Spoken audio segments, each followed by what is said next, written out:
Johnny Carson ruled late-night television for 3 decades, but most people never knew the real stories behind his most explosive moments. When A-list celebrities sat across from him, something electric happened. Sometimes they revealed secrets they'd never told anyone, sometimes they nearly walked off the set, and sometimes they exposed truths that changed how America saw them forever. These weren't ordinary interviews. These were the nights when control slipped away and raw, unfiltered reality happened live on national television. What made these 7 moments so shocking wasn't just what was said, it was what almost wasn't said at all. Johnny Carson wasn't just a talk show host. He was the gatekeeper of celebrity. For 30 years, from 1962 to 1992, The Tonight Show wasn't entertainment, it was a cultural institution. If you mattered in Hollywood, you sat at that desk eventually. And when you did, Johnny controlled everything. He had a gift that most interviewers never developed. He could read a person in seconds. He watched their eyes, listened to the hesitation in their voice, noticed when they shifted uncomfortably in their chair. Then he'd lean forward with that signature smirk and ask the question nobody else dared to ask. Guests came prepared with stories, with jokes, with carefully crafted answers. But Johnny had a way of dismantling all of that. The Tonight Show aired live. There were no second takes, no editing, no safety net. If something went wrong, 5 million people watched it happen in real time. That pressure changed people. Some rose to the occasion. Some cracked. Some revealed things they spent the rest of their lives regretting. What made these 7 moments different wasn't just that they were shocking. It was that they felt dangerous. There was a rawness to them that you don't see in modern late-night television. These weren't celebrities performing for social media. These were real people, in real time, with their reputations on the line. Johnny understood that tension. He thrived in it. And he knew exactly how to push guests right to the edge of their breaking point. The studios at NBC's Burbank lot became legendary. Guests would arrive hours early, practicing answers with their publicists, trying to anticipate Johnny's questions. Some of the biggest stars in the world walked through those doors terrified. Not of Johnny himself, but of what they might accidentally reveal when the cameras were rolling and 5 million people were watching. But nobody expected what happened on those 7 specific nights. These weren't planned controversies or manufactured drama. These were genuine, shocking moments that changed how the world saw these celebrities forever. Yet the question remained, how much did Johnny know before he asked?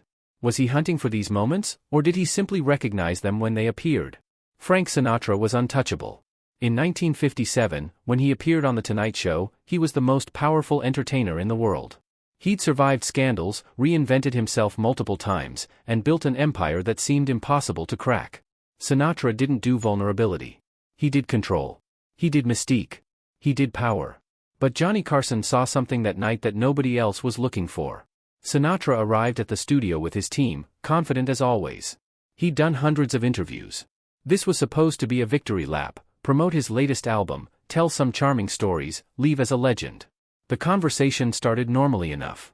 They discussed his recent films, his music, the standard celebrity talk that filled those early moments of every interview. Then Johnny asked him about his relationship with Ava Gardner. It was a simple question on the surface. But Sinatra's entire body language changed in an instant. His jaw tightened. His hands gripped the armrests. For a moment, he looked like he might get up and walk off the set. This wasn't supposed to happen. Nobody brought up Ava Gardner with Frank Sinatra. That was forbidden territory. But Johnny kept going. He could see the emotion bubbling beneath the surface, and he understood that this was the real story. Not the polished version Sinatra wanted to tell, but the truth underneath all the confidence and the swagger. Sinatra's voice got quieter. His usual smooth delivery became shaky. For the first time on national television, America watched Frank Sinatra struggle to maintain his composure. He didn't break completely. Sinatra was too skilled for that. But something shifted that night. The mystique cracked. People realized that even legends carried pain, even legends had moments where control slipped away. It was only a few minutes of television, but it revealed something that Sinatra had spent his entire career hiding. Few people realized how close he came to walking off that stage. Marlon Brando was a different kind of legend. He didn't just act, he transformed cinema itself. By 1973, when he sat down with Johnny Carson, Brando had already refused an Oscar, staged one of the most controversial moments in Academy Awards history, and become a symbol of rebellion against Hollywood itself. He was unpredictable. That's what made him dangerous. Nobody knew what version of Marlon Brando would show up that night.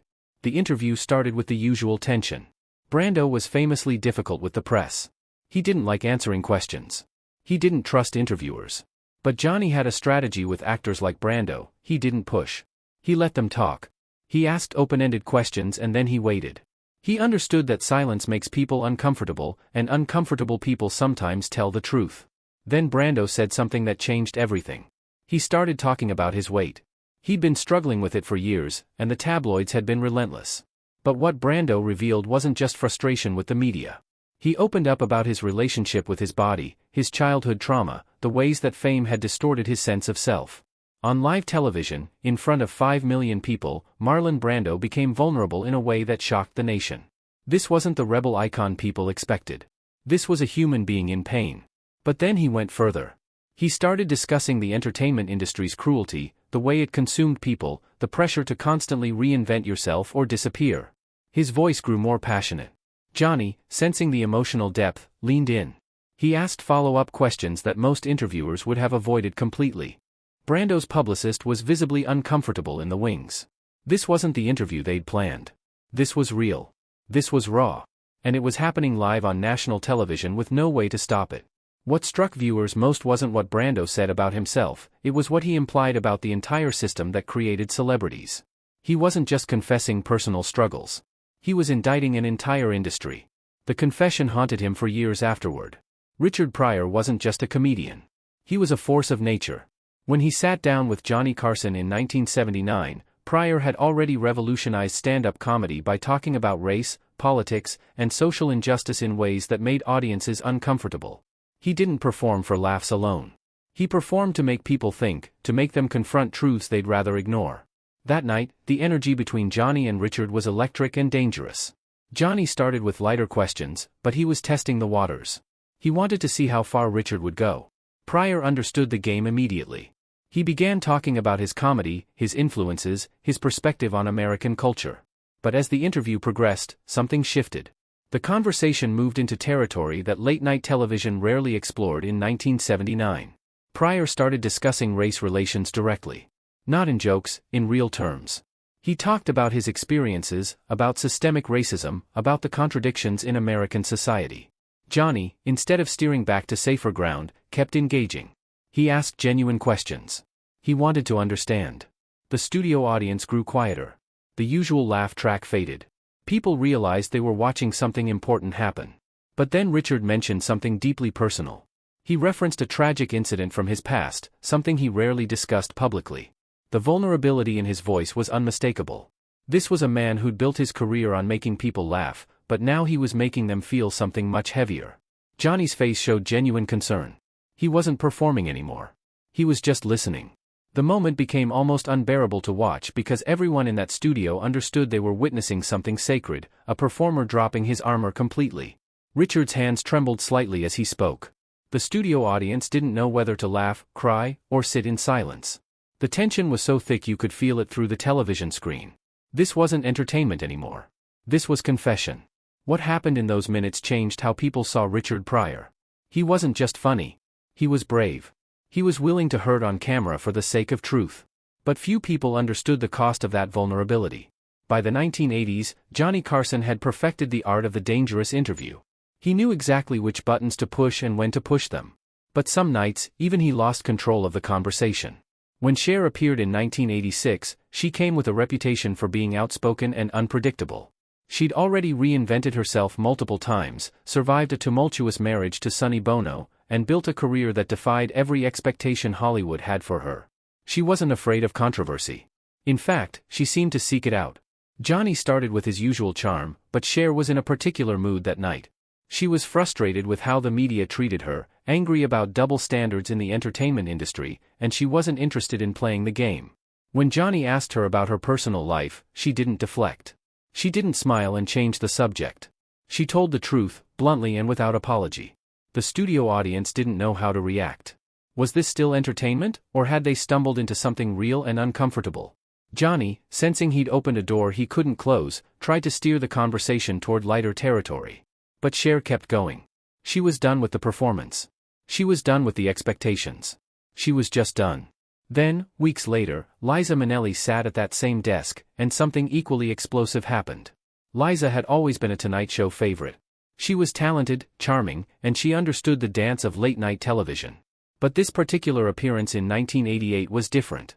She arrived looking exhausted. Her publicist had warned Johnny that Liza was going through personal difficulties, but the specifics were vague. As the interview progressed, Johnny asked about her recent projects. Liza answered, but her responses felt hollow. She wasn't present. Something was weighing on her heavily. Johnny, with his uncanny ability to sense vulnerability, asked a seemingly innocent question about her personal happiness. Liza's eyes filled with tears. On live television, with 5 million people watching, she began to break down. She tried to hold it together. She was a professional, after all, but the mask was cracking. Johnny handed her a tissue. The studio fell silent. There were no jokes, no laugh track, just a woman struggling to keep it together while being watched by millions. She started talking about her struggles, about the pressure of being Liza Minnelli, about the weight of her legendary parents' legacies, about addiction and recovery and the constant battle to stay afloat in an industry that chewed people up. Johnny didn't interrupt. He just let her speak. And America watched one of its greatest entertainers reveal that being famous, being talented, being Liza Minnelli, was sometimes simply not enough to keep you standing. The moment became one of the most replayed clips from the entire run of The Tonight Show. By 1991, Johnny Carson was preparing to retire. He'd done this for nearly 30 years, and he knew it was time. But before he stepped away from the desk, there was one more shocking moment waiting for him. One more revelation that would remind the world why Johnny Carson was the greatest interviewer of his generation. When Sinead O'Connor sat down across from him, nobody predicted what would happen. Sinead was controversial by nature. She'd already shocked the world by tearing up a picture of Pope John Paul II on Saturday Night Live just months before this Tonight Show appearance. She was fearless, confrontational, and she didn't care what the establishment thought of her. She was also deeply hurt by the reaction to her SNL moment. The hate mail had been relentless. Death threats arrived daily. Religious organizations called for boycotts of her music. She came to the Tonight Show carrying all of that pain. Johnny approached the interview carefully. He knew the stakes. He knew that Sinead was wounded, but he also knew that she had something to say. Instead of asking about the SNL controversy directly, he asked her about why she'd made that choice. What was driving her? What was she trying to communicate? And Sinead opened up completely. She talked about institutional abuse in the Catholic Church. She talked about hypocrisy in organized religion. She talked about using her platform to speak truth, even when it cost her everything. Her voice shook with emotion. She was angry, yes, but underneath the anger was something deeper, a desperate need to be understood, to be heard, to know that someone believed in what she was trying to do. Johnny listened. He didn't debate her. He didn't try to convince her she was wrong. He simply allowed her to exist in that moment, fully and completely, without judgment. But then something extraordinary happened. The studio audience, which had been silent and uncertain, began to applaud. Not mockingly. Not out of obligation. But with genuine recognition of her courage. Some people were crying. Others were on their feet. In that moment, the narrative shifted. Sinead O'Connor wasn't a controversial figure who'd made a mistake. She was a human being with convictions, willing to suffer for them. Johnny had done it again. He'd created a moment where truth mattered more than ratings, where vulnerability mattered more than entertainment. Yet what happened after that interview would surprise everyone involved. When Johnny Carson retired in 1992, he left behind more than just 30 years of late-night television. He left behind a blueprint for how to interview human beings with dignity, curiosity, and respect. These 7 shocking moments weren't accidents. They were the result of a man who understood that the most powerful television happens when people stop performing and start being honest.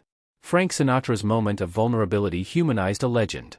Marlon Brando's confession about his struggles showed that even the greatest artists carry deep pain. Richard Pryor's willingness to discuss race and trauma elevated late-night television into something that mattered socially and politically. Cher's refusal to play the game anymore inspired countless women to reject false expectations. Liza Minnelli's tears reminded the world that talent and fame are not antidotes to suffering. And Sinead O'Connor's courage in the face of institutional criticism demonstrated that principles matter more than popularity. But the real legacy wasn't about these individual moments.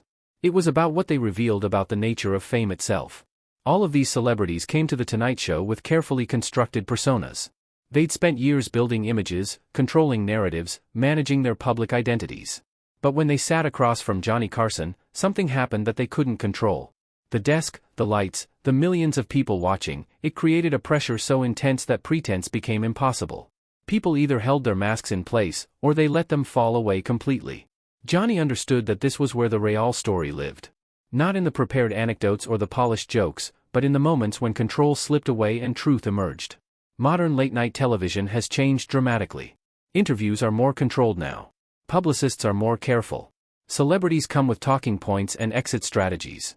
Social media has given celebrities other platforms where they can control their narratives completely. The danger is gone. The spontaneity has been replaced with strategy. But those 7 moments from the Tonight Show era remind us of something we've lost. They remind us that the most powerful human connections happen when people are willing to be seen, really seen, in all their complexity and pain and truth. Johnny Carson created a space where that was possible. And for 30 years, America watched as celebrities became human beings right before our eyes. Before we move forward, think about this: which of these moments resonated most with you? Did seeing these powerful people vulnerable change how you thought about them?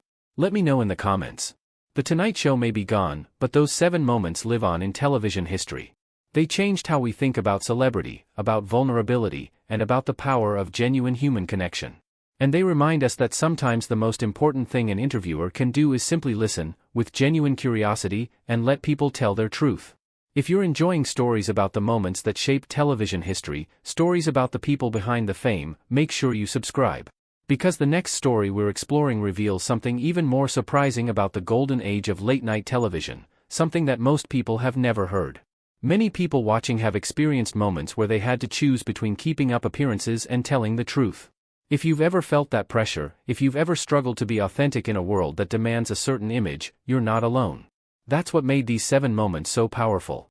They showed us that even the biggest stars face that same struggle. But this story isn't the only remarkable tale from the Tonight Show era. There were other shocking moments, other revelations, other nights when Johnny Carson changed how America saw the people on his stage. The next story on this channel reveals something even more surprising about what really happened behind the scenes at NBC's most famous studio. Until then, keep questioning. Keep seeking truth. And remember, the most powerful moments happen when we're brave enough to be seen.